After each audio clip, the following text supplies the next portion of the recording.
ازيكم يا حبايب قلبي، عاملين ايه؟ معلش اعذروني على الصوت التعبان ده، بس النهارده قلت كده اتشجع معاكم. واحنا بنتفرج على السجاده دي اللي شالت كتير، بس واحنا بنتفرج عليها وهي بتنضف في بقع تانية جاتلي في رساله من متابعه غاليه. بقع صعبه ما بتطلعش بالصابون، بقع في الروح والقلب. يلا بينا نشوف رسالتنا بتقول ايه. صاحبه الرساله بتقولي: يا حبيبتي، احكي حكايتي للناس من غير اسمي، يمكن حد يحس بناري. بتقولي: انا اتجوزت من وانا صغيرة جدا، وجوزي ما كانش معايا فرش غير اوضة واحدة بس، وحصيرة في الصالة. اهلي قالولي: يا بنتي ده قليل. قلت لهم: ده اصيل وهيصوني. بدأت معاه من الصفر. كنت بغسل الهدوم على ايدي علشان نوفر حق الغسالة، واعمل الاكل بأقل الامكانيات علشان نسدد ديون الجواز. والله العظيم مفيش حد اصيل غيرك انتي. يا جماعة، الرضا مش كلمة بتتقال، الرضا دي مالية بيوت، بس البيوت دي فيها بركة رغم ان هي فاضية من العفش. اوعي تستهيني ببدايتك البسيطة مع ابن الحلال اللي يصونك، ودي اللي بتعرفك معدن اللي معاكي قبل ما الدنيا تفتح لكم ابوابها. بتكمل وبتقول: عشنا 10 سنين في الرضا، خلفت فيهم ولدين زي القمر، وفجأة ربنا فتحها عليه وسافر وأسس شغل لوحده. بدأ الخير يهل، والشقة وسعت، والعفش اتغير، وبقيت بفرش أغلى سجاد، وبقيت بفرش أغلى السجاد. كنت فاكرة ان تعبي ما راحش هدر، واني خلاص هرتاح واتستت واجني ثمار صبري. هنا لازم اقولك حاجة يا قمر: القرش بيغير النفوس الضعيفة بس، لكن الاصيل مهما علي وشاف بيفضل فاكر مين اللي سنده، وهو ما كانش حيلته حاجة. خدي بالك، اللي عينه بتزوغ وهو شبعان عمر ما هيملى عينه غير التراب، والاصل غلاب. بتقول: فجأة وبدون مقدمات لقيته بدأ يتغير، الكلام الحلو قل، والنظرة بقت من فوق لتحت. بقى يرجع من شغله يبصلي بقرف ويقولي: انت ريحتك دايما بصل وتوم ليه؟ ما تشوف الستات اللي بنشوفهم في التلفزيون.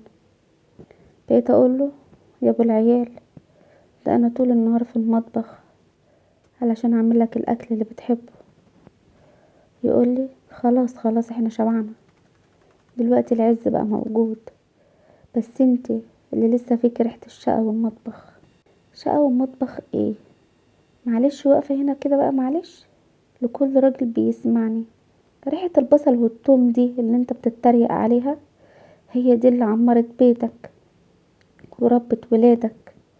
الست اللي بتأهمل في نفسها علشان تسعدك وتسعد ولادك محتاجة منك كلمة حلوة تجدد روحها، مش كلمة قاسية تكسر مقادفها. الكلمة الطيبة صدقة، والكلمة الخبيثة بقع ما بتطلعش بأي منظف. بتقولي: الكسرة الحقيقية كانت في فرح ابن عمه. لبست أحلى ما عندي ورحت وقفت جنبه، وانا رايحة اقف جنبه سمعته وهو بيكلم واحد صاحبه بيشاور عليا ويقول: اهدي بقى غلطة العمر، اتجوزتها وانا صغير وما كنتش فاهم، دلوقتي مبقتش تليق بمقامي. لولا العيال والناس كنت نضفت ايدي منها وفتحت بيت جديد مع واحدة تشرفني. والله العظيم الواحد معرف يقول ايه. بس نصيحتي ليك يا قمر في اللحظة دي: كرامتك اغلى من اي سجادة حرير ومن اي عز. لما تحس انك تقيلة على قلب اللي معاكي انسحبي بكرامتك احسن، وابدأي حبي نفسك ودلعيها.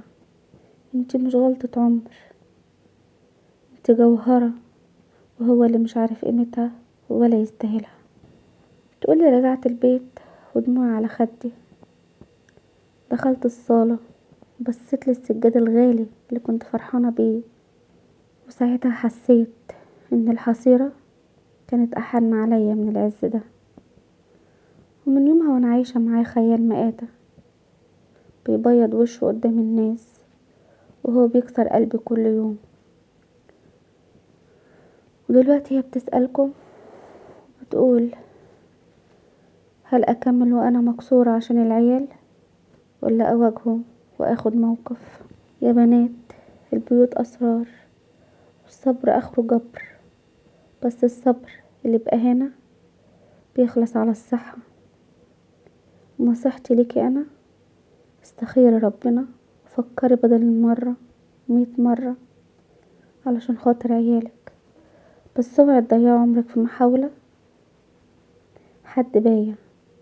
خليكي دايما منورة لنفسك ولولادك. ولو على السجادة اللي احنا بنتفرج عليها، اهي السجادة نضفت وبقت زي الفل. ويا رب قلوبنا كمان تنضف من كل وجع. انا مستنية رأيكم في التعليقات لصاحبة الرسالة، وعايزين نقول لها نصيحة تريح قلبها وما تتعبهاش ابدا يا رب، وندعي لها. ما تنسوش تشتركوا في القناة علشان نكمل حكاوينا. ولو في حد عنده حكاية وحابب ان هو يبعتها لي يبعتها، واحنا ان شاء الله هنطلع ونتكلم فيها. مع السلامة.